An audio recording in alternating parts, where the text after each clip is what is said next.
Buen día, hoy vamos a meditar Daniel capítulo 10, versículos 10 al 21. En el reinado de Ciro, Daniel, que ya tenía como 85 años, recibe la última revelación de una gran guerra y ante tal terrible visión, Daniel estuvo 3 semanas enteras de luto en ayuno y oración. Y al final de ese periodo se le apareció junto al río Tigris una persona gloriosa. La descripción, cuando se compara con la de Juan en Apocalipsis, parecería ser Jesucristo. Tan impactante fue esta visión que Daniel sintió que sus fuerzas desfallecían y quedó postrado con su rostro en tierra. Seguramente le entró mucho temor, imagínense. Y es ahí que una mano lo toca y lo levanta para fortalecerlo. Y es tan hermoso esta escena. Vamos a verlo, cómo lo describe Daniel. Dice así en los versículos 10 al 12. Y he aquí una mano me tocó, e hizo que me pusiese sobre mis rodillas y sobre las palmas de mis manos. Y me dijo, Daniel, varón muy amado, está atento a las palabras que te hablaré y ponte en pie, porque a ti he sido enviado ahora. Mientras hablaba esto conmigo, me puse en pie temblando. Entonces me dijo, Daniel, no temas, porque desde el primer día que dispusiste tu corazón a entender y a humillarte en la presencia de tu Dios, fueron oídas tus palabras, y a causa de tus palabras yo he venido. ¡Qué consuelo tan dulce! Fueron oídas sus palabras, dice. Después de 21 días de ayuno y oración, llorando y clamando por la misericordia de Dios, yo me imagino a Daniel desahuciado, no solo por la debilidad física, sino por la angustia, preocupación y temor por los acontecimientos futuros a su nación Israel. Si vemos la oración de Daniel en el capítulo 9, podemos ver con cuánto dolor y angustia clamaba a Dios. Es una oración intensa a favor de su pueblo. Él se identifica como pecador, aunque siempre fue un hombre íntegro. Se dolía por el pecado del pueblo como si fuera propia. Y aunque las desgracias que iban a suceder, él no lo viviría. Pero igual se angustiaba por lo que iba a pasar a las generaciones futuras. Daniel tenía este corazón de intercesor, sensible y alineado al corazón de Dios, que se angustia por el pecado de su pueblo, que llora por las almas perdidas.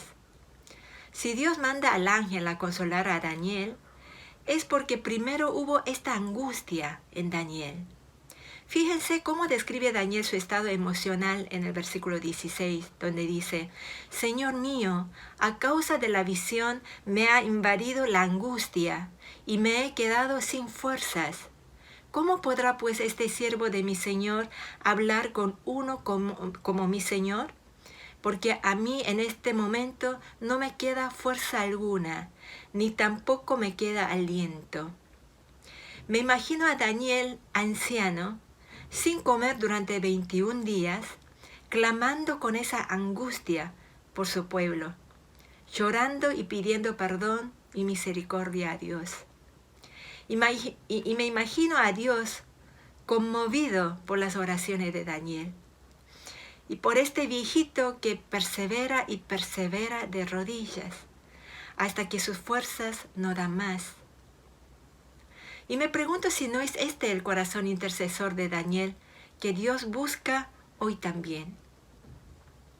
Meditando este pasaje, se me vino a la mente una prédica del pastor ya fallecido David Wilkerson, que se titulaba Un llamado a la angustia, de la que me quedé impactada.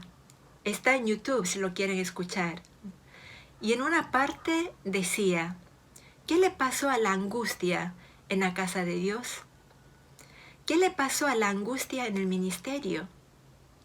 Es una palabra que ya no se escucha en esta era mimada, con tanto consentimiento. Angustia significa un dolor extremo y aflicción, que te altera las emociones, de tal manera que se vuelven dolorosas. Es un dolor interno agudo por tu condición interna o alrededor de ti. Angustia, profundo dolor, profundo pesar. Agonía del corazón de Dios. Nos hemos apegado a nuestro discurso religioso y a hablar de avivamientos, pero nos hemos vuelto tan pasivos. Toda verdadera pasión nace de la angustia. Toda verdadera pasión por Cristo nace de un verdadero bautismo en la angustia. Cuando Dios determina reconstruir situaciones perdidas, buscaba a un hombre y lo llevaba a las aguas de angustia. Compartía su propia angustia así. Dolor por lo que Dios veía en su iglesia y en su gente. Encontraba a un hombre de oración y lo tomaba y literalmente lo bautizaba en angustia. Y cita a Nehemías y a Daniel como ejemplo.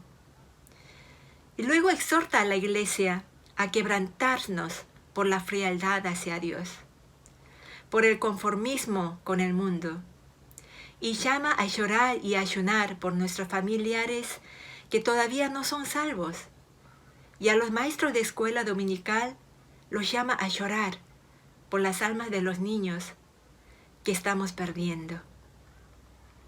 Hermanos, ¿hace cuánto que oraste al Señor con angustia por ese hijo, ese hermano, esos padres que caminan todavía por senderos de perdición?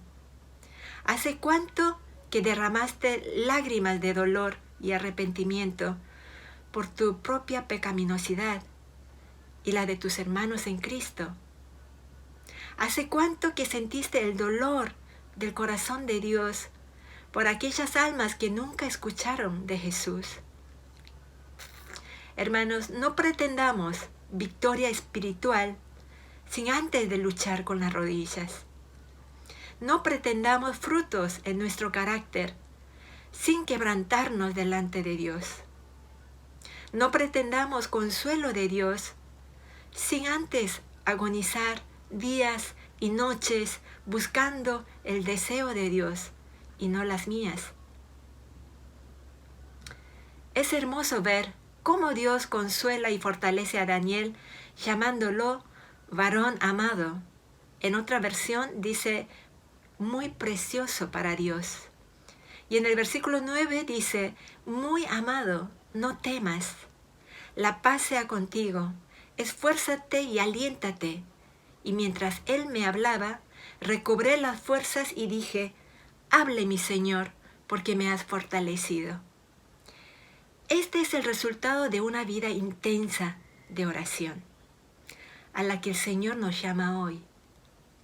Daniel es consolado y fortalecido, sí, pero recordemos que para ello, antes fue llevado al lugar de la angustia y agonizó en oración. Que el Señor nos derrame de su angustia, de su dolor, y seamos aquella brecha que Él busca, aquella brecha que intercede a favor de los perdidos con el corazón de Dios. Amén. Que el Señor los bendiga.